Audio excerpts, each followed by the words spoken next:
Good morning. What's happening? Emmy Award-winning actor starring on Greenleaf as seen on the Oprah Winfrey Network. Whew. How are you? I'm too blessed to be stressed. There you go. And drop those tweetables right away. I love it. And how I start my day is, first of all, as soon as my eyes pop open, and I have a little moment of, okay, what am I going to do today? Then I hit my knees. I thank God that I woke up this morning, and try to set what I'm going to do, set my tasks for the day. And I pray for the energy and the wherewithal to be able to get through it and get it done gracefully. Well, you've done that now for decades, and it's an honor to have you here in our studio today. I've watched Keith. Well, I appreciate that. You know, so many shows. It's so incredible to have him from the silver screen to our screen this morning. He's fantastic. Absolutely. And Ms. Carol Tuttle, good morning. Good morning. She is a best-selling author. She's a pioneer in self-development, teaching us to love ourselves and helping our children do the same. What's your morning routine like, Carol? Well, it starts the night before, actually, by making sure I get to bed at a time that sets the wake-up time to be that I'm rested. And so it's really about being intentional the night before. And then a couple practices I have in the morning. I've come back from, I've had a lifelong experience healing depression. And I know what it's like not to want to get up and spend literally hours of my day in bed. And so it's really important once I wake up, much like you do, to be grateful that I'm awake and I feel good and I'm really ready to get up and meet the day. And I have a little mantra I say, wake up, get up, show up. And really set an intention and allow opportunity and curiosity to be in that energy, to be open to, I wonder what amazing things are going to show up for me today. That I'm not always so calculated that I'm going to make, that I'm open to the option of inviting new things and new experience. And to live in more wonder. And I don't check my phone. I think I'm of a different era that we don't. We're like, why would you check your phone the first thing when you wake up? I don't want to know about all that. I'll get to that later. So that gets to wait. So that's like the business world. So yeah, I'll put that off. Well, thank you so much to all of you for sharing your time, for waking up, showing up, and shining with us here on Good Morning La La Land. We're excited to talk to you more later in the show. You and Carol might be related, Jess. Her mantra's very similar to mine. I noticed that. Very Awesome. similar, right? Absolutely. So what's going on, you guys? How was your night? I got up at 3 a.m. There you go. Okay, so like, I don't know if you guys have this thing where it's a good thing and a bad thing, because whenever I'm really excited about a project, I always like spirits like at like 4 o'clock in the morning. Today was 3 because the time changed. I was like, wake up, we have to create stuff. And my body's like, no, I'm too tired. You know? And then spirit, my higher self's like, no, let's wake up. We have so much to create. Remember, it's so exciting. You know, my body's like, again, like I don't want to do this already. Can I sleep a little longer? And then spirit wins every time. So I've been up, and you know, it's been really awesome because I'm so excited about launching the Soul Society. And so we've just been having literally an influx of DMs and people wanting to get involved at all levels. So super love it. So excited. Yeah, and you've got an event tomorrow, right? Tonight is Wednesday. Love Lessons down at Row downtown LA. So excited because we're going to do a formula that's about creating your life purpose statement. Take basically transforming the hardest thing you've ever gone through and transforming it into your life purpose. And then we go over goal setting, doing it in a very counterintuitive way. So I love it. That sounds fun. We're sold out. Wow, that's awesome. So no seats left. I mean, if someone DMs and they really want to go, I'm sure we can fit them in. But no, tickets go out. They go 24 hours before we cut it off. Yeah, it's all done. I love it. Check that out. Jess, how was your night? Oh, my night was good because I have decided it's that time of year to start gifting. Oh, wow. So I received in the mail my very first Vine box, and it's 12 nights of wine. It's the world's first wine advent calendar, and I think this is the perfect gift. Rob, would you do a little unboxing unboxing of this for us on the show. I think this is such an incredible gift. Look at that. So it's like 12 days of Christmas. Oh, look at that. 12 nights of wine. Wow, that's pretty 12 fancy. nights of wine, 12 different wines from all over the world. I think it's actually an incredible gift. It retails for $129. They're shipping worldwide. It's so incredible. It's really cool. Wow, Very it's really interesting, cool. right? Very chic. Yeah. I've never So seen chic. wine bottles like that. I know, right? Yeah. I know. It's like I could repurpose this into a bud vase. That's true. You can repurpose. Like bud, like what kind of buds? No, just kidding. Completely. So We if are anyone in is looking for a great City of corporate Kansas. gift or something to send their in-laws, or if you want to gift us, hey, we will take 12 nights of wine here on Good Morning LaLaLand. Wow. So thank you very much, Vinebox, for being a part of my special gifting roundup. So In LA, you have everything. super You can get like 12 days of cleansing and detoxing. You Yeah. get 12 days of wine. You get 12 days of actual buds in West Hollywood. It's true. And you get it all delivered, All delivered. at any hour, anywhere you are. Postmates, anywhere. Yes, You know, exactly. I love to have the opportunity and the ability to give and to share. I think that is so important on #Wealth Wednesday, is to really recognize that when we have the opportunity to share our wealth or our wine with others, then it's important we do so. And in doing that, it's one of the most rewarding things I think I there love is. that, Jez, and I agree. I think you prove you're rich not by getting, but by giving. Right? Amen. Amen. So, Rob, what's your happiness hack of the day? Because, you know, we always ask Boy. what you're up to, and you say you're so committed to being happy. Yeah. So, how can we be committed to being happy like you? Oh man, great question. I would say today, tell a better feeling story about everything and everybody in your life. That's like one of the best things you can possibly do Ooh. is to turn that switch on and leave it on. So like, and do it not just because you're trying to be positive, but because you want to feel good. And if you can optimize for that or make that your main demonstration, just feeling good and telling the better feeling story so that you do feel good, you'd be surprised the ways in which miracles happen. Could you give us an example of a better feeling story? Yeah, so I'd say that there was a point where I would say every day, I'm broke. And that felt very true to me, and it was very true to me. Sounds very familiar. Yes, exactly. And so the better feeling story for me was, I'm looking forward to infinite abundance. I'm really looking forward to, you know, living a life of increasing abundance, increasing wealth. And then, so that would maybe start there. And I would also say things like, you know, I'm already deeply and truly and infinitely wealthy in things that money can't buy. I have, you know, this perfectly priceless peace. I have this perfectly priceless health. I have perfectly priceless family. Like, I wouldn't sell any of those things for any sum of money. And so that makes me as rich as any person on the planet. So you just start there. You start telling yourself a better feeling story based in truth, and you work on ramping up the feeling until you get to a place where you're sort of in deep knowingness around it. I love that. I love that. I think we should have a Rob Mack happiness hack every single day. Let's do it. I'm down, Jez. Do you accept the I challenge? accept the challenge. Okay, deal. Yes, I want you guys to participate in that because you guys have your own incredibly unique and powerful pockets of knowledge. Right? So, Well, same with all our guests. We had some great guests yesterday. Let's take a look at Rewind. yes.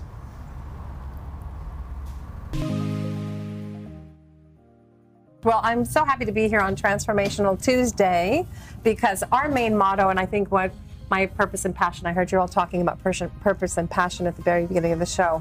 My whole thing is about transforming lives through the power of storytelling. The most rewarding part of my work is when people come in, you know, with their self-esteem down, you know, to be able to kind of really help them make themselves feel like they look better. Also, people that you know, are concerned about maybe they have skin cancer, melanoma, things that are quite serious in dermatology, being able to, you know, really just help them, treat them, and get them back on the road to health. That's very rewarding. And you know what? The show is Sagittarius, right? You said you were born December 4th. December 4th. My website, astrologyzone.com, was born December 14th. So we're all going to do really well. I receive that. I think the most rewarding part of my work is learning how to better treat my friends and my family, and having the content that I can work with my own family that can have an effect generations to come. There's just something really powerful about art. So I just thought to bring it back. So it was like a mixture, because the truth is I need the art for like the fun and the freedom, but I also need the entrepreneur, because there is this, like, you know, boss chick part of me that wants to feel like I can build my empire and really like make moves and progress. And so it's a concept. I love it. I love that.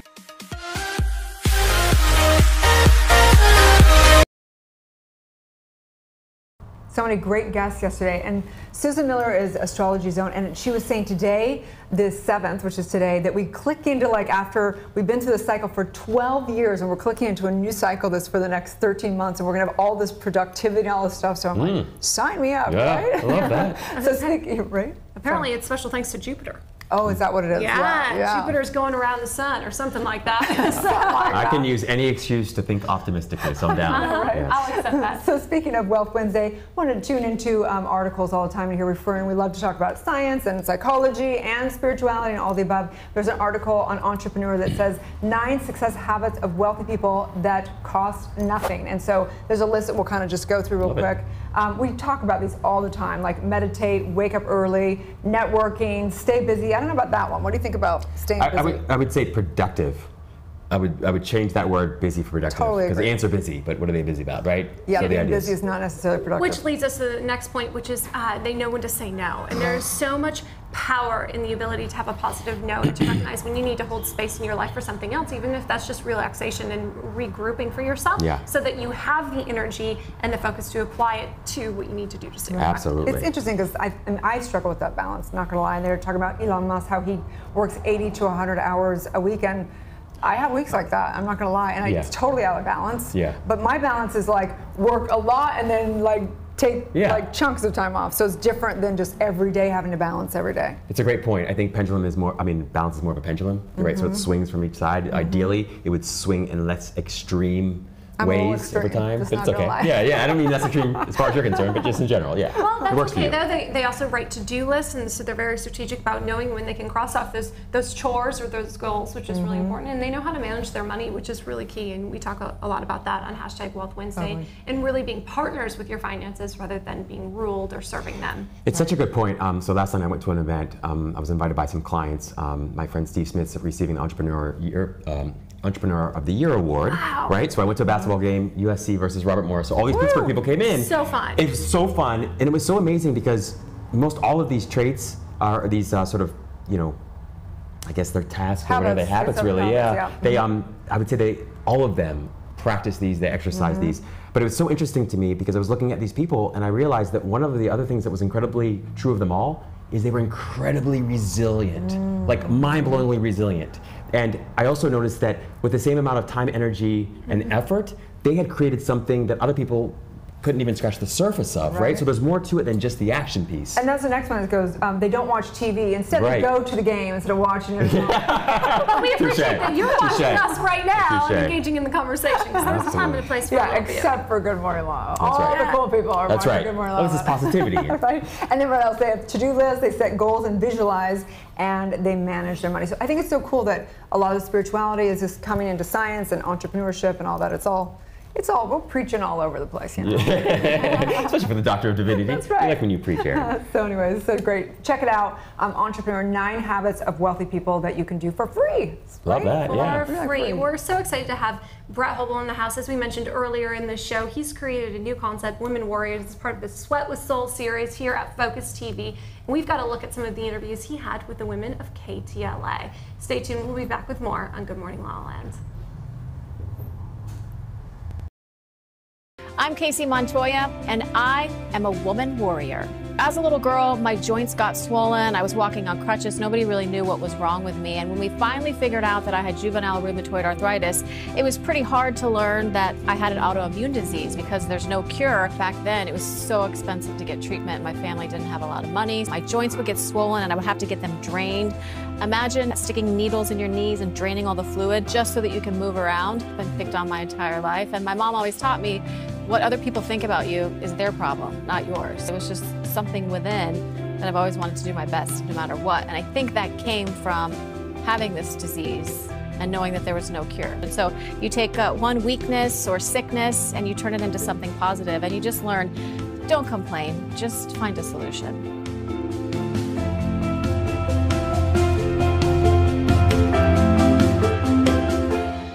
Hi, I'm Courtney Friel, and I am a woman warrior.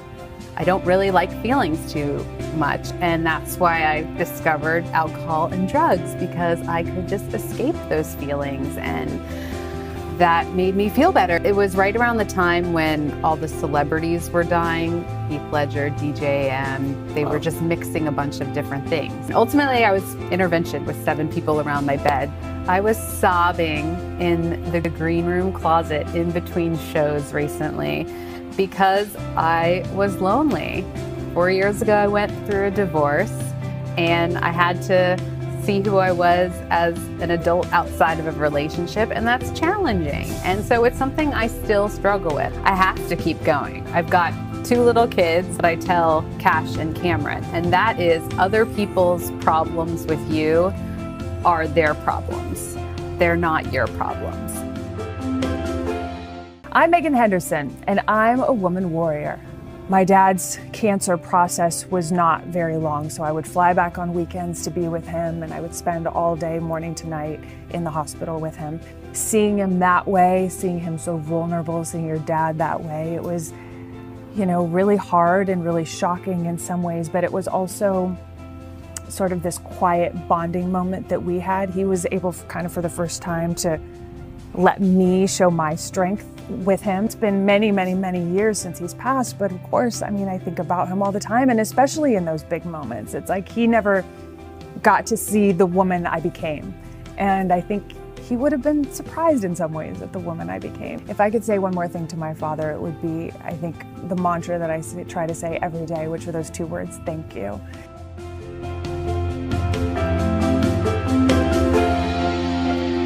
I'm Christina Pascucci, and I am a woman warrior. One of the most painful moments I had to endure was when I was 10 years old and someone that I really loved deeply and trusted was facing an addiction and had a lot of demons and was on a drug-fueled rampage and attacked me. And as painful as that was, that for me was a defining moment. I am grateful for it. It's really made me appreciate people and have compassion for them. I'm thinking about what their life journey has been like, what hardships have they gone through. If I see someone who's lashing out in pain, what's the story behind that? What's really pissing them off? And I don't think I would have had that life perspective or appreciation for humans to the extent that I do had I not been through what I went through.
Live from Los Angeles, welcome back to Good Morning LaLaLand. I'm so excited to welcome Focus TV family member Brent Hopel to the show. He is the creator of the 20-Minute Body, Women Warrior, Sweating with Soul. I am just so excited for the journey and the opportunity you have given to so many men and women. Thank you. You are transforming people's lives. Healthy, wealthy, this one. So tell us a little bit about the Women Warrior, because obviously in this movement, what inspired you? You know, it was interesting. I just had this conversation with a friend of mine who went through one of my test groups when I did an infomercial for Beachbody, and she said, you know, it's so interesting. You're so committed to bringing out these stories, but they're for women. Do you think about that? And I started reflecting. I was adopted at a very young age, but I grew up with all women in the family. 2 older sisters, mom, my dad was there, but I did have a lot of female influence, and I went through a lot of struggles. So when I was thinking about this, it wasn't about the clothing for the clothing line. It was, I am interested and committed to telling stories of how people turn their pain into purpose. And I was hearing a lot from my girlfriend at the time and a lot of her friends that worked at KTLA 5. We were just started having these discussions, but more and more and more kept coming out. And the one compliment I really liked from them was, you hold space for us to be able to do this. It was like really interesting to hear them say it in those terms of just your energy and presence and the way that you're coming forth with part of your story first. You're holding space so that I feel comfortable doing this. And it really turned into a bigger thing.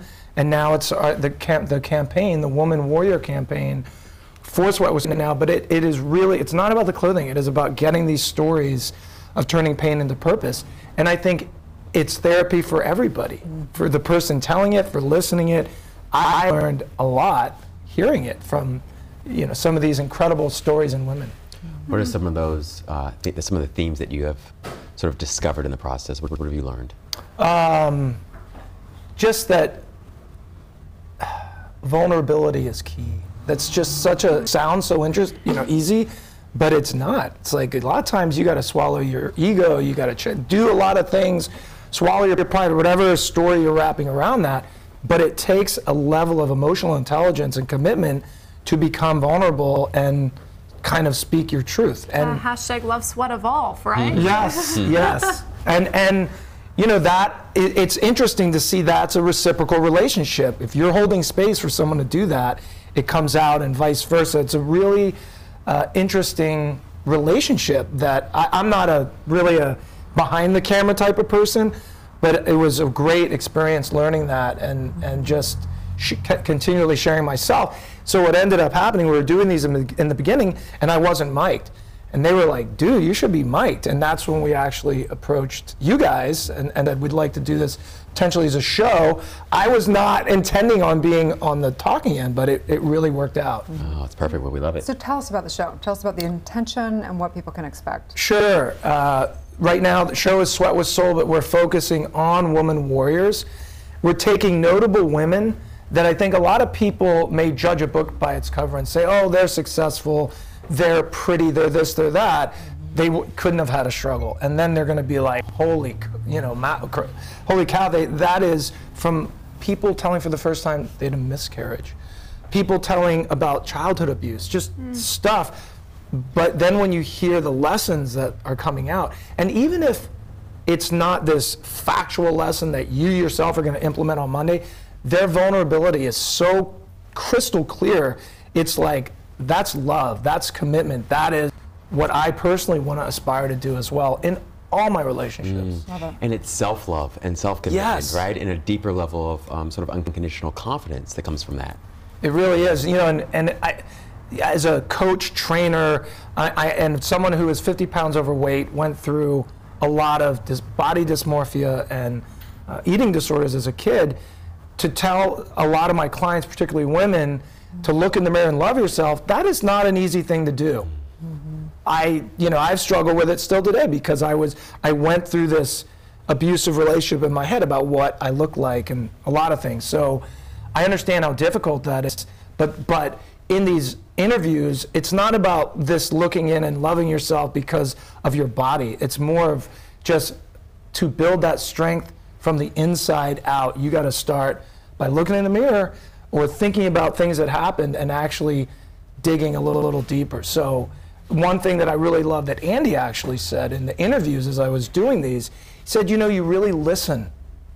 You're asking questions that aren't necessarily on the script, but you're really listening. And because I'm in it, I'm like, I'm so appreciative that they're giving this information, because when you listen to it, people are going to have the impetus to change, I believe. I just love that. Tell people, obviously, you can tune in at Focus TV. Where can they find you? And Sure. You can tune in at Focus TV here, of course, but the brand is called Sweat With Soul. So on Instagram, sweatwithsoul.com, we have a blog now. So every woman warrior that we interview, we now have a short clip and the full 20-minute interview that is on our blog at sweatwithsoul.com. So it really highlights the woman's story and how she turned her pain into purpose. And you brought some of the activewear with you today. Yeah, all right, today I'm going to do a shameless plug. No, but it's all also part of giving gifts, and I'm really proud of what we stand for the company. and the level of detail that we've gone into. Because you guys are fashionistas, so I have to represent. Okay, we're going to start off with the lids. So this was we teamed up with Susan G. Komen for breast cancer research and Breast Cancer Awareness Month. So this is a woman warrior. So and cool. This is our tank top. And I love the sort of the tribal print, but you got to just check out. Please open this and feel the fabric. Love it. Feel the fabric. Now, I know that you are a mama, and you're a mama warrior, so we're gonna rock. I love it. This is our love period. So wait a minute. This is not just about love; it's love period. Love period. Come on, baby. Love that. And I am starting my period. Just kidding. Now this is awesome. my favorite. This is the more of a baseball, Super cool. full fitted, a little bit of wool in there. I think you're gonna like it. Oh my gosh, it feels so good. They are great. So with the guys, I wanted it pre-washed. I wanted a garment dye. Feel how you're gonna. Oh man, that's feels awesome. amazing. It's soft. Really soft. Yeah. It's gonna feel like Varvatos putting it on. Oh, there you go. So everything.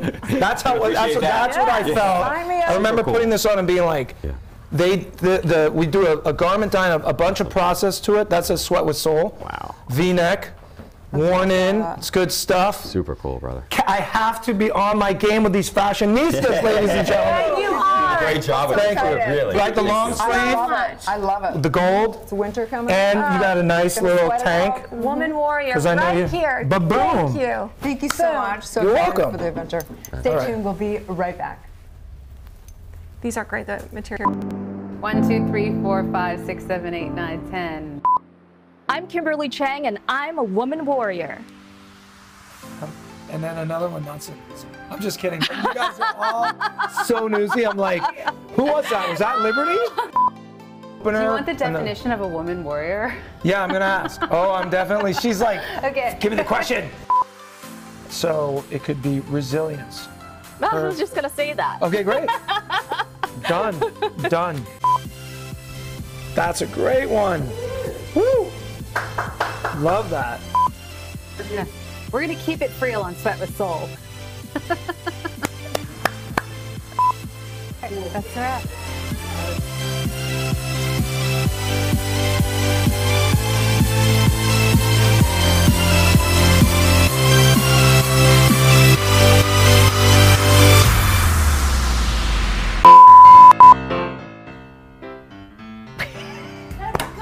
Okay. I said Dr. Show. I'm just having fun.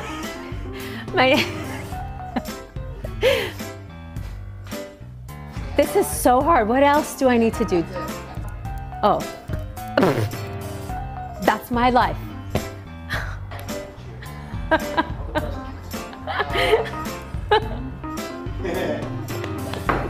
That's funny. No, can we start all over? That's too much talking. Do I just talk again?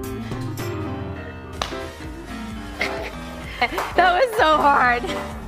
Thank you.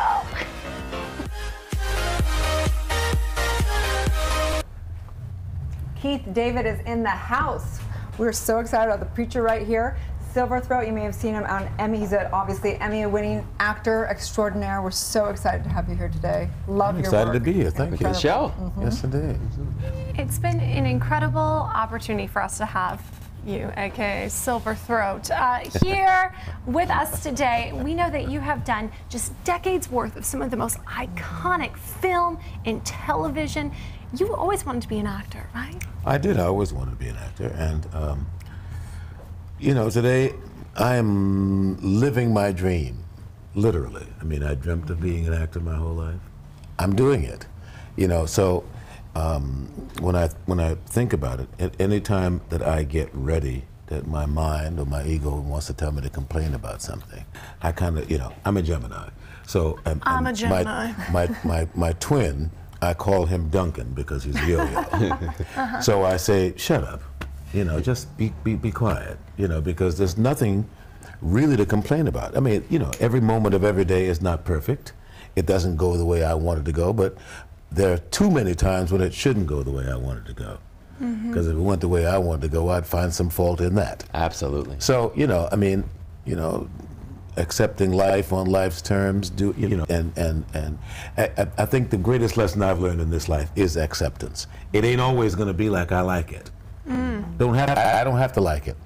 I just have to accept it, and then I can choose whether or not I want to deal with it or not. Yeah. That's such an important lesson. We love watching season 3 of Greenleaf right now on the Oprah Winfrey Network. Tell us a little bit about your experience with the show and working with Oprah. Again, I'm living my dream. I used to, when I was 7, I wanted to be a preacher.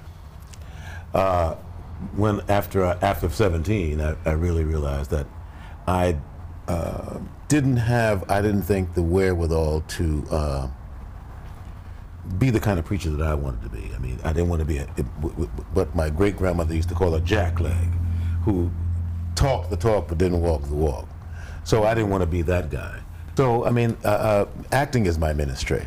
You know, I can be an actor, and I can be a preacher, I can be a lawyer, I can be any number of things. But what do preachers do? They tend to your spirit. They give you some kind of spiritual awakening. They give you some kind of spiritual guidance. And what do actors do? I mean, in the best sense, what we do is we give you a reflection of life that makes you think about your life, makes you think about life in general. If I play somebody and he reminds you of your neighbor, or he reminds you of your uncle or your father, well then, that's kind of ministry. I mean, it's a wonderful thing. I want that life to be reflected back to you. It doesn't always have to be life-changing in a big overt way, but sometimes in a small way, because sometimes I play somebody who you absolutely would like to be like. Sometimes I play somebody who you absolutely don't want to be like. So you're such an icon. Your voice you have this confidence, this, obviously you're very trained. What are the habits? What do you do? Obviously we know about the mindset and getting blessed and all that, but what do you actually do? And your voice is so crisp. It's amazing. Like, was it always like that? Was it something you had to develop along the way? I studied for a long time, and I continue to study. In fact, I'm preparing right now on November 30th. I'm going to be opening a new show. It's called Here's to Life. It's a tribute to Joe Williams. I'm playing Joe Williams with the Pittsburgh Jazz Orchestra. And I have a little gig in New York, so I'm going to see my teacher in New York, because you never stop studying. Nope. I mean, there's a line in the Joe piece where he says, the longer you do this, the more you know, and then the more that you have to consider the many ways in which you want to improve it and do it better. So.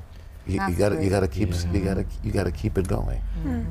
What else would you attribute to your success as an actor? Obviously, you're a lifelong learner, deep focus on appreciation and gratitude, clearly resilient. But what would you say has led to your success? Preparation. I knew I wanted to be an actor my whole life, but I am not arrogant enough to think that I can just walk off the street and play any part.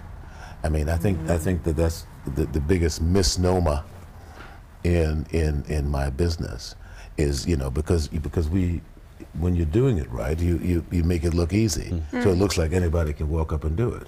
And then you have these shows on that give you the delusion that you can sleep on the ground until 3 o'clock in the morning and get on some kind of show, and suddenly you're going to be a star. Well, that's not the way it works. If it does work that way, it's exception and not rule. You have to study. You have to put the time in. I mean, you wouldn't if a guy walked up to you and said, I've read a couple of medical books and I think I can help somebody. Can I be your doctor? I mean, would you let him look at you? No. You have to put the time in. Acting is a craft, and so you have to learn how to do it. And there are any number of approaches. I just watched something the other day. And Jane Fonda was talking about how her father worked at the actor studio, and she went to the actor studio. She was there with Marilyn Monroe, and she said, now I don't know what I do. I mean, and I kind of feel that way. I mean, you know, I've studied for a long time, different methods. You know, you can call it this, you can call it that, and put somebody else's name on it. Stanislavski, all blah blah blah blah. Now, I don't know what you call it, but you know, I do what I do, but I put enough time into it that at this point, I'm not putting any name on it, but we can talk about these things. Yeah. Are there any roles or projects that you're still dying to play in a dream world? Oh, of course. I want to Paul Robeson. I want to play Frederick Douglass. I want to play King Lear. I want to play Cyrano. There's any number of things I want to do. You know, miles to go before I sleep. Miles to go. And in these miles, what do you want your legacy to be? Oh, dear God. You know, I mean, just like one of the things is like Dr. King said, I want you to know that Keith David tried to love somebody, especially my family, but tried to share the love that I've experienced in my life, to be nice to another human being, to learn how to care for another human being. To greet another human being the way I myself want to be greeted, you know, and to spend my time doing things like that. I mean, there's enough, you know, horror and ugliness in the world. I don't want to spread any more. And God knows, you know. Listen, you know, I have to quell the beast inside. You know, I mean, sometimes I want to shout out a few old Nebraska cuss words. But where does it get me? Most of the time, if you think somebody if you call them that, it's not going to make him any less. So I just excuse myself. I tell you what, you can go and be that by yourself. So tell people where they can watch you, tune in. Stay tuned on Wednesday nights at 10 and at 7 for Greenleaf on OWN. All right, so exciting. What was it like when you got that call? Over the moon. I mean, I was like, you know, again in the Joe show, he says, when I accepted my star on the Hollywood Walk of Fame, I simply, after all the accolades and everybody made all their announcements, I simply said, "Praise God, from whom all blessings flow." And that's, you know, after I hung up the phone and after the yay and all the hoopla goes off in my head, you know, you sit there quietly and you say, "Oh my God, thank you, thank you, thank you so much." Absolutely, thank you, thank you, it's a pleasure. So much. Yeah, I appreciate Stay it. tuned. We'll be right back.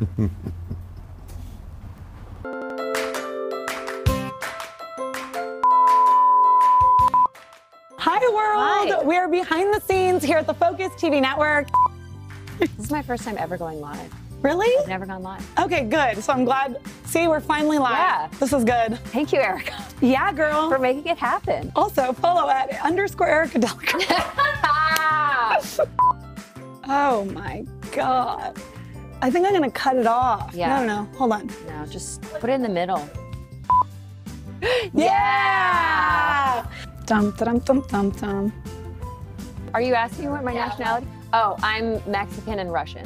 I'm Mexican and Spanish. A little Irish in there. All the colors of the white rainbow. Exactly. All the colors of the Blanco rainbow. That means white in Spanish. Good job.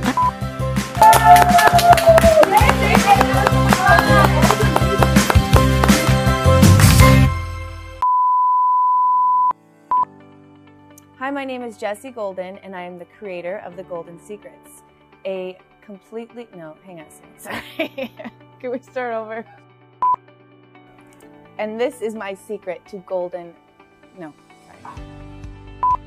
Just retrain your brain for the positive. Yeah, it's like so hard. It's so hard. Oh my God, such the process. I got it. Yes, a golden secret. It's no longer a golden secret.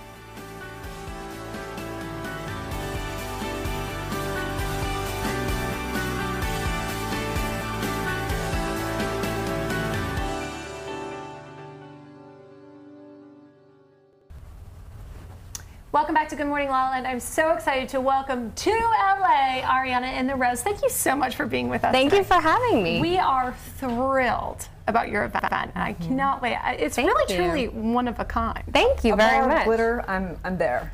Yeah, I think the glitter bar has been a big sort of draw for us. Everyone loves. I mean, I dare you to feel sort of not amazing with glitter on your face. Oh, and we feel amazing. We loved your song at the top of the show, Lonely Star. Tell us a little bit about the inspiration for the song.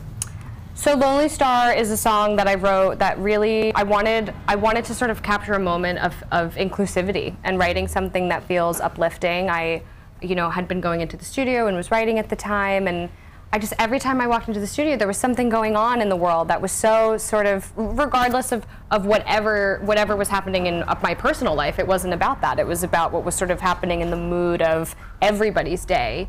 And I thought, I just want to make something that unites people and feels uplifting and doesn't feel like it's in any way, I think right now you just don't need things that are dividing anyone anymore. And I want to create a space as a musician in my shows and in the music itself that feels like it's, bringing people together. God bless you for that. Thank you. You got to try, right? What have you learned about yourself in that process? I think that it realigned why I write music. I think, when you get into writing, everyone has different reasons why they get into wanting to be a performer and, what they feel like, their purpose is. And for me, it was always a personal experience. It's always about sort of working out your own things, and something shifted, and I felt like, actually, maybe I have an opportunity, whether your platform is, small or big, it doesn't matter. If you have a platform, I felt like I can do something good with it for whoever hears it. And the song has really felt like, I've had people say to me, thank you for making something that, for 3 minutes and 45 seconds, I get to just sort of feel great about where I'm at, which is, all you can hope for. I think it's so fantastic because for so long, there's been a stigma that you can't make conscious art or conscious music and it be popular and it touches people in a very meaningful and deep and mainstream way. And you've done that so successfully. Thank you. Absolutely. What would you say has been the most difficult part of that process? Is it?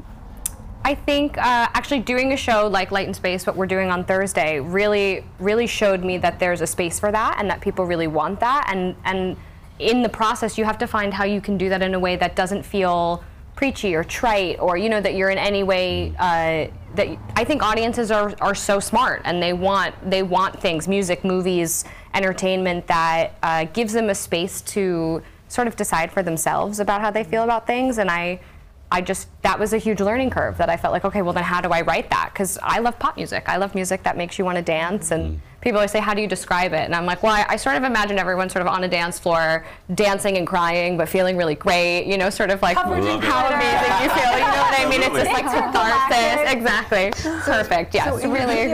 For the event, you talk a lot about New York and how it's very different than bringing that here, the art, and a completely different experience that hasn't been done here. So what can people expect when they go to the event on Thursday? Yeah, so Light and Space, it combines all these sort of mediums that are geared to really making a 360-degree experience. So you walk in the room, and the whole event is a party, really, at the core of it. You can go wherever you want as an audience member, and the feeling is that there's this spontaneity that, at any given moment you're bumping into a galactic character, a performer, there's a glitter bar, there's a concert, we have really amazing musicians. For our LA event, we're doing this event with Live Nation's Ones to Watch, which is really great to have partners. The June event we did in New York, we partnered with Pride, the official NYC Pride, and we started it it was a kickoff to the Pride event. So all of the performers identified as LGBTQ, and we had different musicians, and our glitter bar was an eco bar. And I try and create something that as an audience member, you just sort of get to have a really fun night, and everything feels like it kind of just is swirling around you. So it's musical performances and theater and a disco. Your eco glitter, is that something? It's eco glitter. Glitter is plastic. So after I started using a lot of glitter, I was like, okay, well now I have to think about the environment, because I'm like, oh wow. Because now, I mean, you don't think about this, Yeah, right? right. I didn't think about it either. We also have edible glitter, which is sugar, which is very good. Yeah. All the glitter, guys, all the glitter you could want. Sounds so delicious. It's Thank going to be at the you. Union Club. Tell people what time, how they can buy tickets. Yes, you can go to lightandspaceexperience.com and buy tickets. The doors are at 8, and the show starts at 9, and we have 3 different musicians, 2 DJs, I'm playing, and a lot of just sort of alien, galactic, cosmic, good vibes. It's a very fun night. All the glittery things. All the glittery things. That's so awesome. Thank you so much. Thank you so much. Thank you for coming down. Thank you for having me. Stay tuned. We'll be back with more Good Morning La La Land. Ceremony. Wait, this is Ceremony by Roxy. Sorry. Hi, this is Roxy, and this is Ceremony by Roxy. Hi, this is Roxy, and this is Ceremony by. Hi, this is okay. Hi, this is Ceremony by Roxy. I am your host, and this is a show about mindfulness, healing, and living a life with purpose. I keep going, right?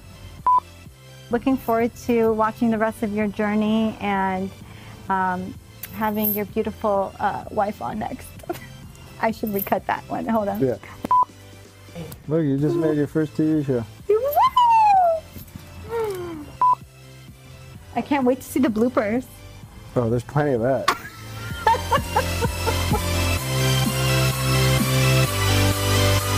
The changes starting happening. It's nope, bad take. Nope, nope. Oh, sorry, I messed up. I was talking to the guest. It's a little fast. Bet you don't have one of those in your phone. Right.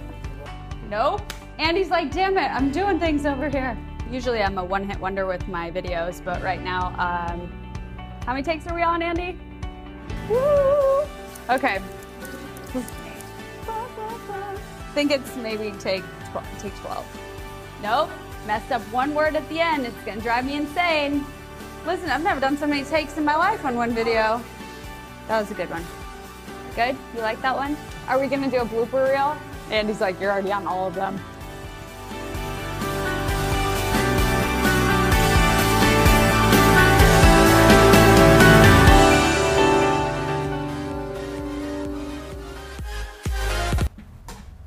Welcome back to Good Morning La La Land. We'd love to celebrate women entrepreneurs on Wealth Wednesday. Carol Tuttle's in the house. She's an author, mother, coach, influencer, and all the above. Mastering Affluence. How are you? Thank Gorgeous. you. Welcome Good. to the show. Yeah. Well, thank you very much. Good to be here. For decades, you have changed millions of lives. But what was the catalyst for you in starting this journey? Well, I was faced with some really debilitating mental health conditions in the late 80s. I had 4 children, 6 and under, and I was not functioning. And I knew, I was co-conscious enough with my situation to know that my wounding was coming from my own family experience, and I was passing this on to my children. And I knew I was like messing them up, and I wanted to stop the crazy. And I enrolled myself in psychotherapy. I literally put myself into counseling. In the late 80s, you didn't talk about depression, you didn't talk about, you kind of just kept that story going out in front, saying, you know, if I look good and I'm achieving in the world, things are fine, but behind you know, the privacy of your own home, I was really in the dark night of my soul. It was very scary. In fact, the therapist that I started seeing on a weekly basis gave me 2 choices. He said, I can either put you in a psych ward where you're going to get treated, or you need to hire a full-time nanny, because you are not in a sound place to be able to manage your children day in and day out. And that's pretty, you know, unsettling. Yeah, because I had no reason or motive to want to be so dysfunctional. I knew better, yet I did not have the emotional and mental capacity to show up differently. And because of the vulnerabilities of my own childhood trauma that had never been addressed. And so those 2.5 years of psychotherapy kind of got me into the story and what's going on here.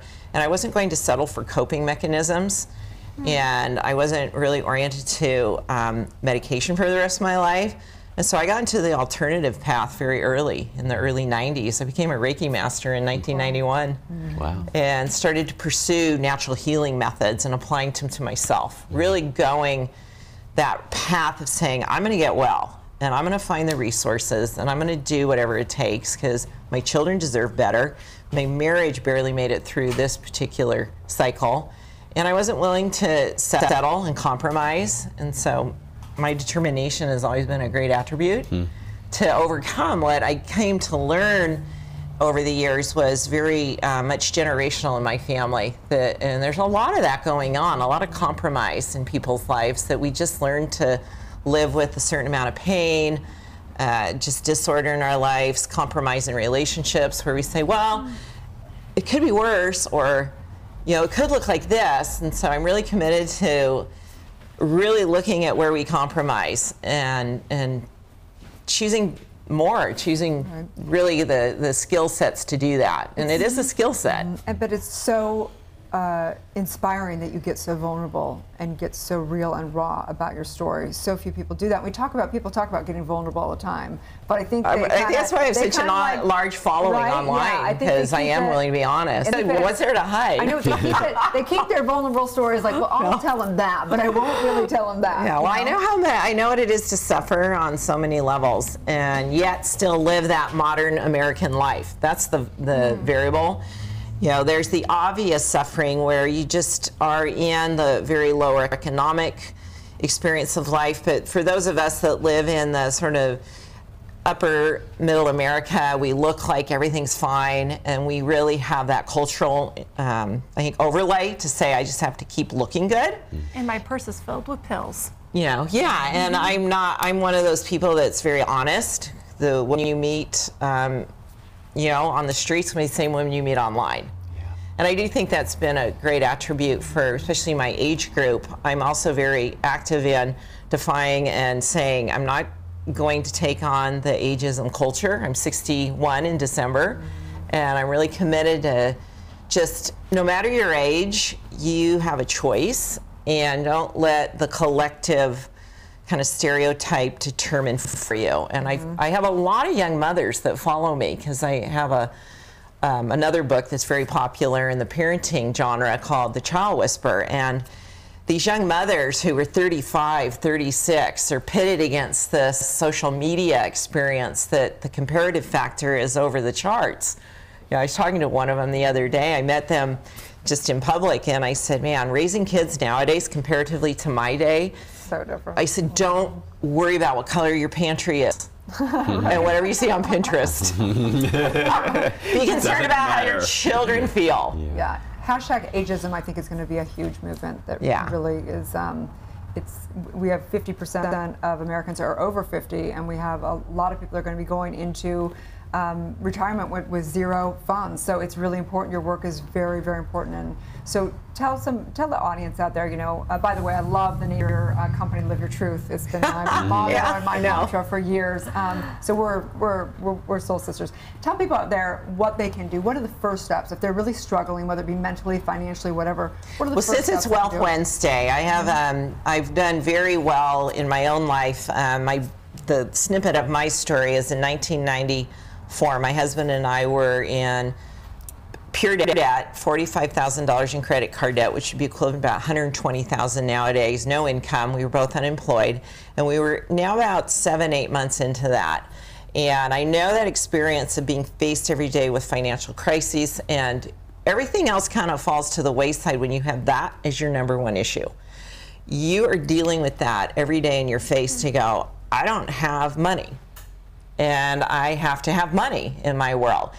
So I started to apply what I was learning in regards to the law of attraction, and that I was a creator in my life, that I actually was influencing this. And one of the first things that came to me, and it's probably the number one phrase used by people that keeps creating a lack of money. Anyone want to guess what it is?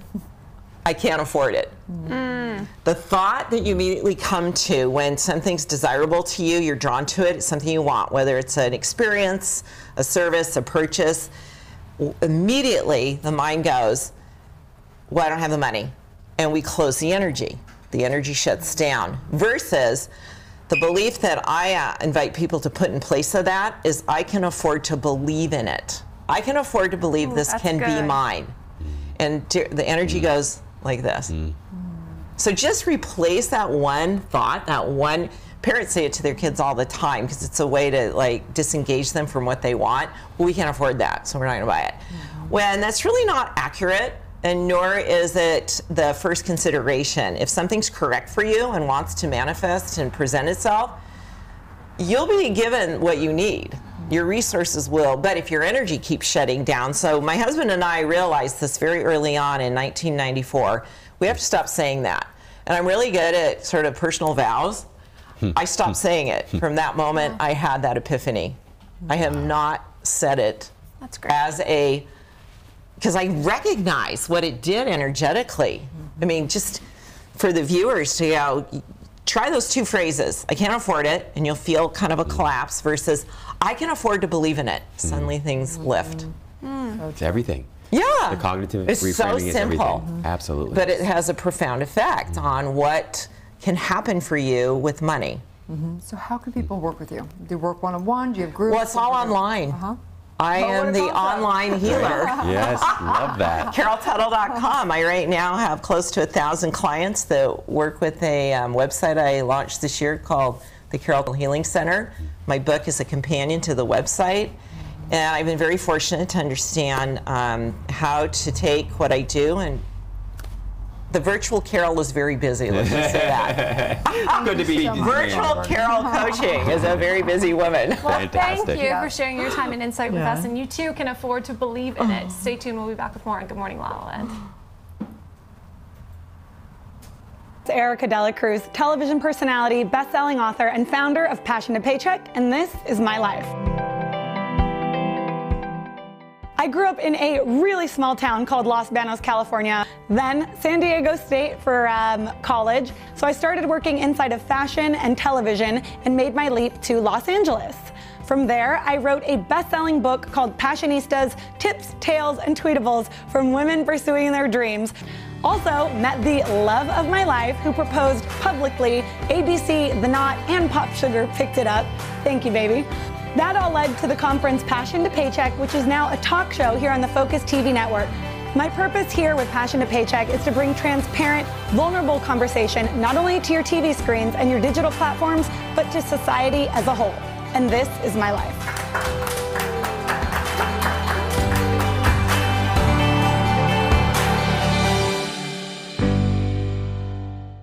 Hello, I'm Ross Matthews, television personality, and this is my life. I grew up in a little teeny tiny little farm town called Mount Vernon, Washington, which was difficult because I'm like a gay cartoon version of a person. But I always loved showbiz and Hollywood. And so 30 seconds after I graduated high school, I got in my car and I drove to Hollywood. And then I got an internship on The Tonight Show with Jay Leno, and they put me on the air. And I've been making it work now on TV for almost 20 years. Can you believe that? I've interviewed everybody from Meryl Streep to Michelle Obama and Donald Trump. It's a dream life, and I'm grateful every single day. Let's see if I can pull them for 20 more. This is my life.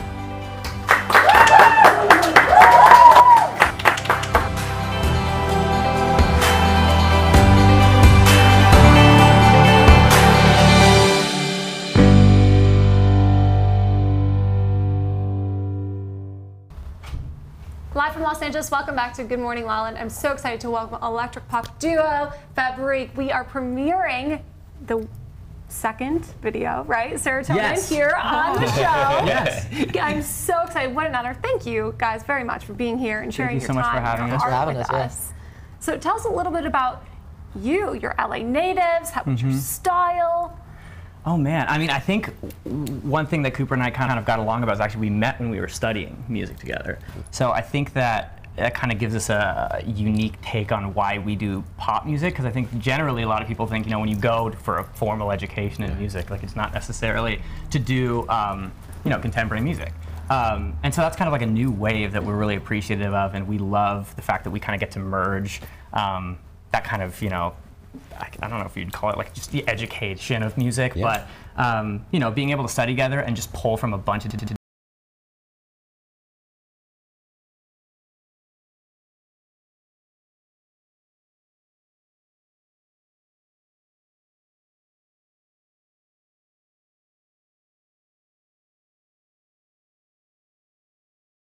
exciting, really awesome. Super cool. Did you guys always know that you were going to be in music, and when did you discover that you were going to be in music and that you were committed to it? So I think that Cooper kind of has a different way. Yeah. For me, it was very early on. I grew up in a family where music was always turned on in the house. My mom was a choreographer, so when I was yay high, she was like swinging me around and dancing with me and stuff. And my dad played guitar and sang, so it was I was always surrounded with it. So yeah, for me it was really early on. I know that you have a different story. For me it was actually kind of weird because I was like competitively playing baseball in high school. I like really wanted to like, you know, it was like the one sport. My parents are from Puerto Rico. They're like, that's what you're gonna do. Yeah, like, Puerto Rico, baseball. Yeah, you're a baseball player. So I was like, okay. And now you can see me now. I have like, you know, a long earring and everything on. So it's like if you were to have seen me in high school, it'd be totally different story. But yeah, I mean, I think later on, I actually think the funny story is that I played now on that high school team with 3 guys who are pros. And I think that very early on I learned that I couldn't do that, you know? Yeah. Like I had a really good measurable meter where I was like, not for me, man. So, you know, I ended up just kind of like last minute just deciding, because, you know, you're finishing high school and you're like, what do I do? So I just kind of, you know, I always played guitar, but didn't really start taking it seriously until, you know, 4 or 5 years ago when we, you know, decided to study music. So I think kind of it's interesting because his influences are so different than mine, and the time that we started music is so different too. So I think it's kind of interesting that we kind of ended up getting along and making music, you know. Incredible. So awesome. Yeah. What's so the inspiration for the video? Tell us a little bit about the inspiration for the video and what you're most excited about. Yeah, you want to take that? Yeah, I mean, the inspiration for the video came from, like we said, we both grew up in Los Angeles and in a city that is so centered around the entertainment community and stuff.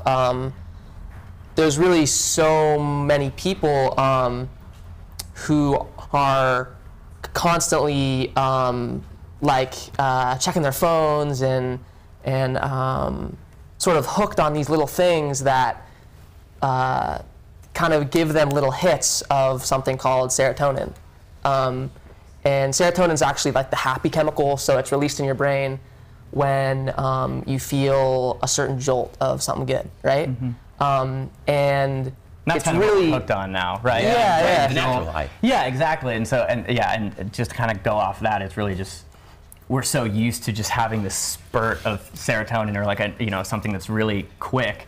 And kind of whether that's, you know, I mean, the video, it does have to do with, you know, you'll see pills and you'll see like visual representations of those, but what we really mean it to be is just choosing between 2 different worlds of concentrating on like long-term happiness and what's making you, you know, really happy and what's really, you know, because I think especially now when we're looking at our phones, we're looking at our followers. I mean, it kind of sounds cliche to say, but like that gives us happiness sometimes, which is just, you know, kind of, and it's good to have a balance of both. Just kind of, I think for us it's important, like we thought as like young millennials, it's important to kind of point that out. Because I think that sometimes we think it's crazy, and then we're around people our age who don't seem to care. Right. Yeah. Like, what are you talking about? Yeah, it's fine. Dude, yeah. It seems like there's a divide among the younger generations where people are clearly online world and people that are saying, okay, let's just like go away from that. And so there is a little bit of a divide around different cultures with that, right? That's true. Yeah, and we actually, I mean, you know, when you do music, or entertainment or anything, you meet people of all walks of life, and we have people who are very concentrated on their phones, and we have friends who have literally moved in campers to Oregon and just kind of make music in the woods, you know. So it's like, which is kind of crazy because within this climate, you know, people really are making hard decisions on what they want to do. So I think it's interesting that people our age aren't seeming to find that balance. It's like one way or another. You know? Well, thank you for making a hard decision to premiere Serotonin here on Good Morning La La Land. We have the world premiere of Serotonin. Let's take a look.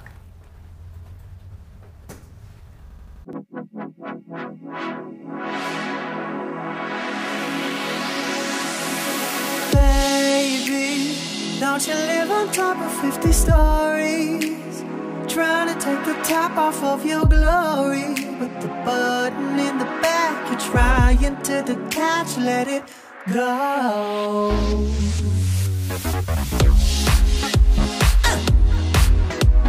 But you don't wanna put your fortune down to fix the crack on your golden crown. Oh, slow your soul for me.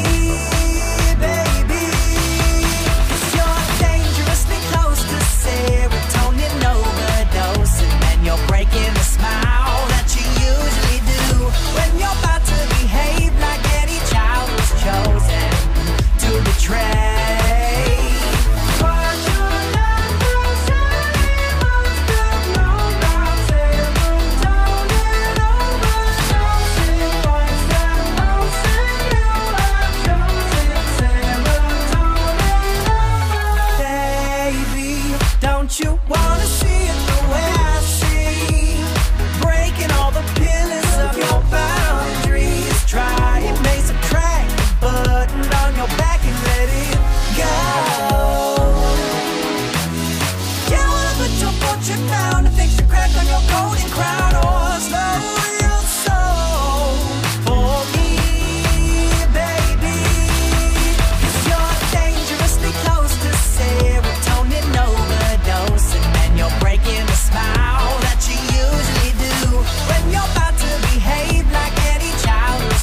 your name when the doctor don't control your game. Never thought you'd feel the same, but you're running with a beautiful disco cane. What you wanna call your name when the doctor don't control your game? Brush your shoulder, kiss the floor and breathe, baby.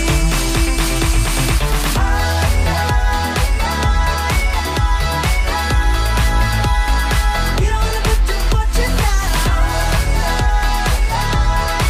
for me, baby. 'Cause you're dangerously close to serotonin overdose, and you're breaking the smile that you usually do when you're about to behave like any child is chosen. Serotonin over.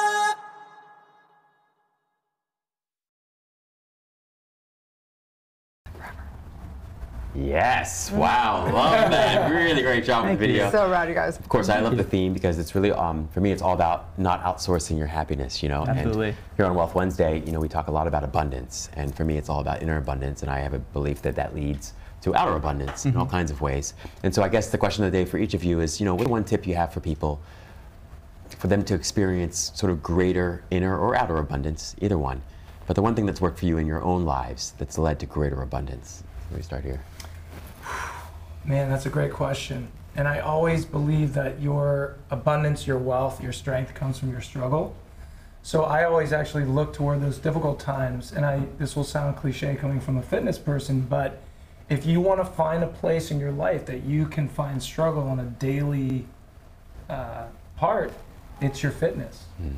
You get to rise to that occasion every single time, every set, every rep. I really believe that it doesn't have to be an Olympic athlete, but when you go do something positive like that and you push yourself to that edge just a little bit, that creates this inner drive and inner strength, because you're going to say no to the chatter that's trying to say quit or don't get up or whatever else. I just love that. I mean, I will say that just personally, without knowing it, exercise has been one of the greatest spiritual practices of my life.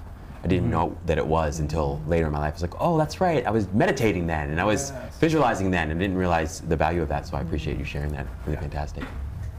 Ariana? Wow, what a question. I think that it's constantly changing. I think the answer to that, at least for me, has always been, you know, what has filled me at one point in my life. You know, you have to constantly keep checking in with yourself and saying, you know, how am I?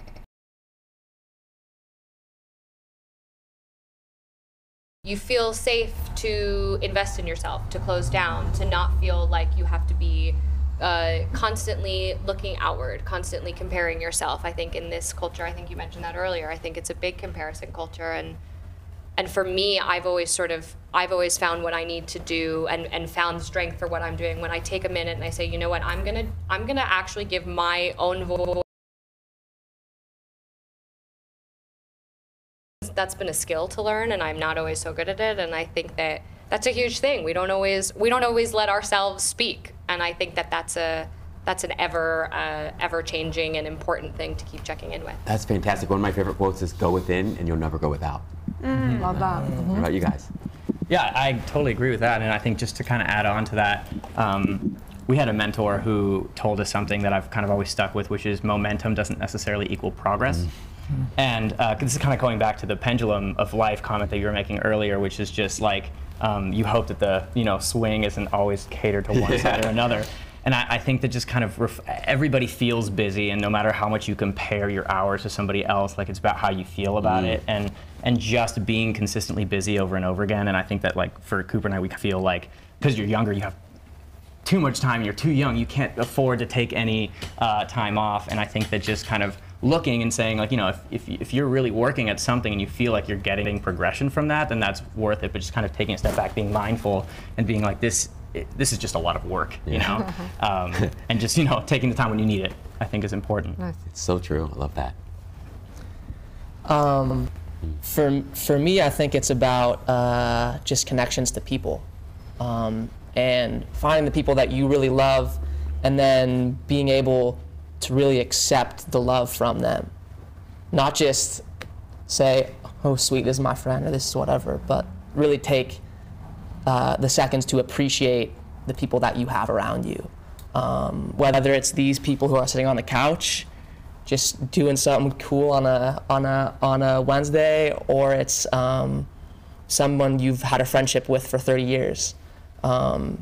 Just the appreciation of that connection, I think, separate from the rest of our lives, is where it all begins and ends for me. Phenomenal. Thank you.